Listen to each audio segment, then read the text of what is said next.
from 24Z, and we would like to show you how to calculate how fast your robot will go. But Bobo, how do we do that? Well, there are three main factors in calculating. But don't we need a robot first, Bobo? Well, you would have to design the robot first, then you would use it. The first factor is how big are your wheels? The second factor is what is your gear ratio? Lastly, the most important factor is how fast does your motor turn? For a more in-depth explanation of the first factor, or more known as the wheel circumference, is the distance the wheel travels in one turn. So as to say, C equals pi times the diameter, and those two wheels over there, that bigger one will travel further. So we use pi to measure the size of a wheel. Delicious. Not that kind of pi. Oh. The second factor is the gear ratio. The gear ratio is the ratio of the number of the teeth on the drive gear to the number of teeth on the wheel gear. Oh, that's very interesting. But what happens if I put this 6-tooth gear on the motor and this 12-tooth gear?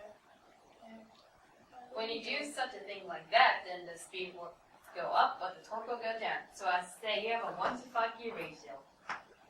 That is very interesting. I did not know that.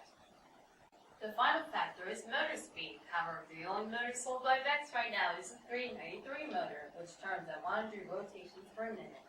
Oh, well, I've heard of the high-speed gear. What is that? Well, you could change the gear inside that motor, and it will go from 100 rotations per minute to 160 rotations per minute. That sounds great. You can multiply those three factors. For example, if you had 4 wheels, a 2 to 3 ratio, and 100 rotations per minute, you can do the math and you would end up with 2.63 feet per second. Well, that's amazing, Bobo.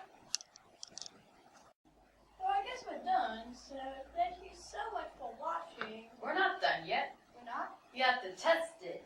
Oh, well, go on. You have to build your robot and then drive it a certain distance. You have to divide that distance by the time it took to get there, and then you'll have the speed in feet per second. Make sure there isn't anything wrong, like bent axles, tight spacers. It could even be a programming fault.